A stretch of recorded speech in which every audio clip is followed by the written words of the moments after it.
30 Days of Persuasion Plays with me, Paul Macetta. Welcome to episode number 12. This will be a marketing episode. So what we're going to talk about here is a fact that you can utilize to your advantage when marketing a product, a service, or an offer. And the fact is that a subpar product with superior marketing will always outproduce a superior product with subpar marketing. So, is it right that I come out with a life-changing product? It's the best possible product on the market, but I fail to communicate that. I fail to make my marketing strong, and as a result, a product that is less effective, less quality, does better, and that product creator or owner makes more money than I do. Is that right? Is it fair? No, it's absolutely not fair. The person with the best product should always win. But fair and reality are two completely different things. Life is not fair. If you haven't figured that out by now, you're in for an ice cold shower. You're about to be woken up. Because life is not fair. So it's not about deciding what's fair and what's not fair. It's about deciding and working with what's real and working within that context. And the reality is that a subpar product with superior marketing will always outproduce a superior product with subpar marketing. So what I'm telling you is this. You could have the greatest product in the world. It could be a life-changing, transformational product, a product that truly changes people's lives. But that's only one half of the equation. If you don't focus, aside from the quality of the product, if you don't focus on the marketing of the product and make that product superior, then you're doing yourself an injustice because you're losing out on God knows how much money each year, and you're also doing your market an injustice because you're failing to reach them in the most effective way possible. So, how do we utilize this to our advantage? Tip number one is you have to identify your target audience and you have to speak their language. So, again, you could have the greatest product in the world, but if you're presenting it to the wrong people, no one's going to buy it.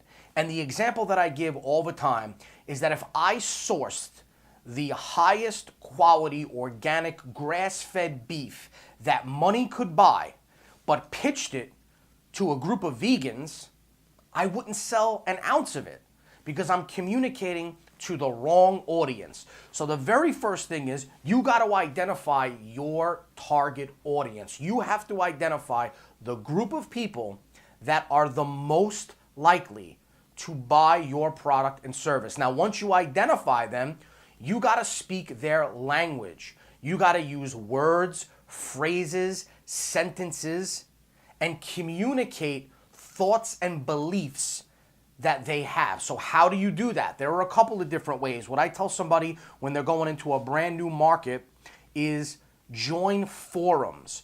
Forums are very, very useful in collecting data, although they are starting to become obsolete, but they're being replaced with Facebook groups.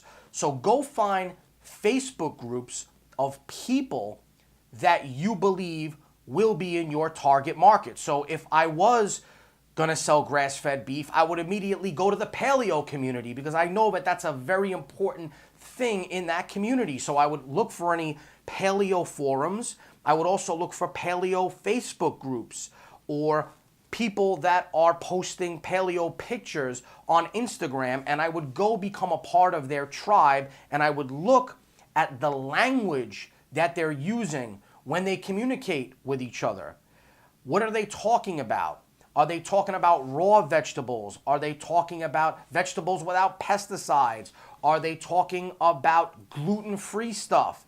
Right? That's another thing that I know is very important in that community. So you want to first identify who they are, but you also want to start speaking their language. So look for clues that tell you how they speak and how they communicate with one another. You can also do this by going on Amazon and looking at book reviews. check out the book reviews. My suggestion is don't look so much at the 1-star or the 5-star reviews because those are extreme. On one end of the spectrum, you could have haters that just like to go on and leave people bad reviews. And at the other end of the spectrum, you could have raving fans who are people that just happen to be a big supporter of the author. And then as a result, they give them a review that's probably higher than it should be. But in the middle there, the people giving the 2 stars, the 3 stars, and the 4 stars, those are probably the most genuine reviews that you're going to find and trust. And what you want to look for there, again, is language, clues, terms that these people are using. Look for patterns. Look for things that keep popping up over and over again and identify them. And also begin to determine what the market wants. Because they'll tell you in their reviews, here's what I really liked about this book, here's what I got from this book, here's what I think it was missing, here's what I wish it had more of. Which leads to tip number 2. And tip number 2 is you got to discover their surface desires. And again, going into the Facebook groups, looking at the Amazon reviews, going into the forums, you're going to get your pulse very close to figuring out what their surface desires are. So a surface desire for somebody on a paleo diet, for example, is to lose weight, is to lose fat, is to fix their gluten intolerance. Because if they're having a problem with gluten and they go on the paleo diet, any kind of food that includes gluten is not allowed on that diet. So breads, grains, pizza, pasta, all that stuff is immediately eliminated. So the surface desires in there are better health, weight loss,